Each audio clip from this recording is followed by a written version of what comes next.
sou o Padre Paulo Basalha, sou coordenador do Centro Bíblico Paulus e coordenei a edição brasileira da Bíblia Palavra Viva.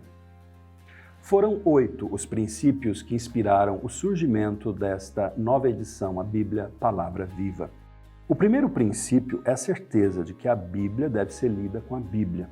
Para os rabinos, a Torá se explica com a Torá. Isso quer dizer que podemos encontrar o que eles chamam de aroma secreto do texto que estamos lendo ou meditando, recorrendo a um outro texto. Um princípio judaico que os pais da igreja retomaram, convencidos de que a Escritura se explica pela Escritura.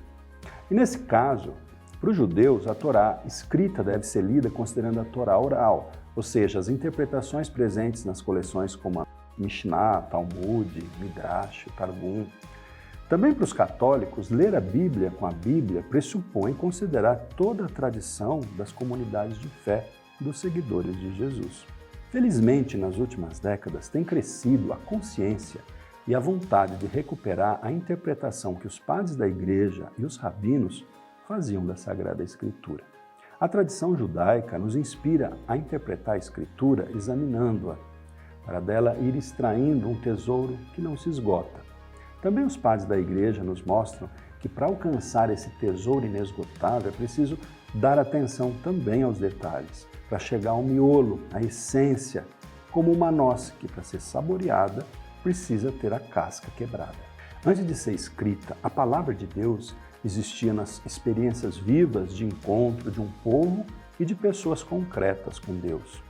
Era uma palavra celebrada na liturgia e ensinada de geração em geração nas sinagogas, nas escolas judaicas, nas assembleias litúrgicas, na pregação e na catequese dos primeiros seguidores de Jesus, o querigma, a didaqué.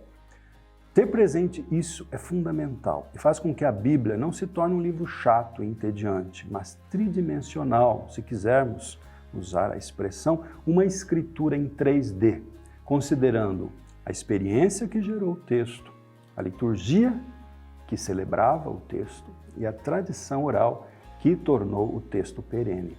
Isso significa dizer que toda leitura da Bíblia nos deveria levar a perguntar que situação fez surgir esse texto e como esse texto procurou iluminar, projetar luzes numa situação específica e, atualizando, deixar que o texto se torne vida em nossa vida. Ou seja, como é que esse texto pode iluminar nossas situações concretas hoje, sendo celebrado e transmitido. A revelação de Deus é histórica, acontece em lugares concretos e com pessoas concretas. Na literatura dos rabinos é importante a expressão hebraica Hamakom, que significa o lugar. O primeiro lugar sagrado é o próprio Deus. O lugar sagrado é também o templo. No cristianismo, Jesus Cristo é o lugar por excelência, o templo feito carne. E ao longo da história, Deus escolhe pessoas que são testemunhas desses lugares, mas também como que pedras vivas na construção do templo por excelência, que, como eu disse, para nós cristãos, é o corpo de Jesus. Conhecer a história da caminhada de Deus com seu povo, na aliança que vai se refazendo constantemente até ser renovada definitivamente em Jesus Cristo, é muito importante para a gente compreender a Sagrada Escritura. É por isso que as notas desta edição da Bíblia trazem indicações sobre a história e sobre a geografia bíblica, tendo em consideração as descobertas arqueológicas mais recentes. Outro princípio que guiou a elaboração das introduções e das notas é que a palavra de Deus vai além da Escritura, como que transborda do que está escrito. A Escritura é certamente palavra de Deus, mas a palavra de Deus é mais ampla que a Escritura, porque antes da escrita a gente tem a experiência do Deus vivo que continua a agir e a falar na história.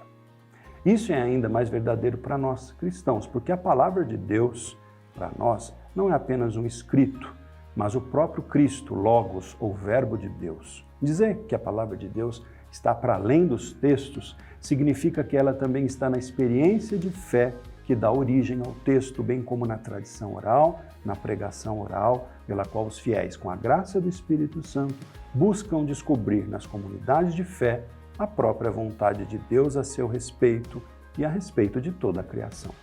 Para os rabinos, a Torá tem 70 faces ou sabores, assim como o vinho. Os padres da Igreja, por sua vez, embora sempre buscando o sentido literal dos textos, defendem um sentido espiritual mais profundo do que aquele sentido imediato. É como se um significado mais profundo e amplo estivesse bloqueado pelas letras, pelas palavras, pela estrutura das frases, e nenhuma interpretação humana poderá dar conta da plenitude de sentido da palavra de Deus. A única palavra de Deus se revela nos múltiplos significados da Escritura, nesse poder que a Escritura tem de sempre evocar realidades e situações novas.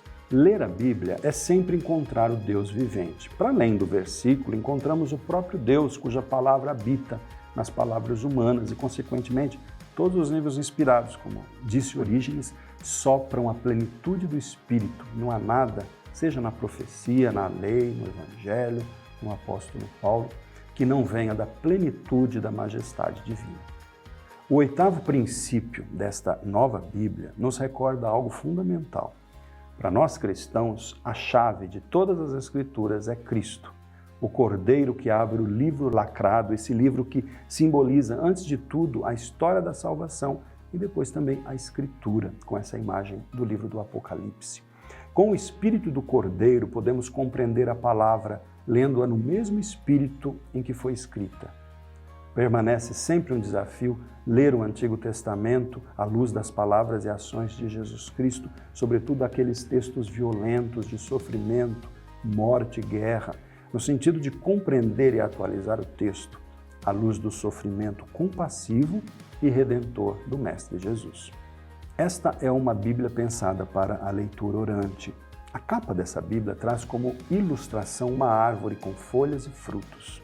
Essa imagem quer sintetizar a proposta da edição. Ler um texto bíblico recorrendo a outro texto e ainda a um outro texto, servindo-se de percursos temáticos, é ir descobrindo, mesmo nos detalhes dos textos, a riqueza e o poder da palavra, que é transformadora, viva e eficaz. A palavra de Deus, que se torna realidade viva em nós e em nossas comunidades, é como essa árvore que vai crescendo com ramos que vão tomando forma e dando frutos de vida.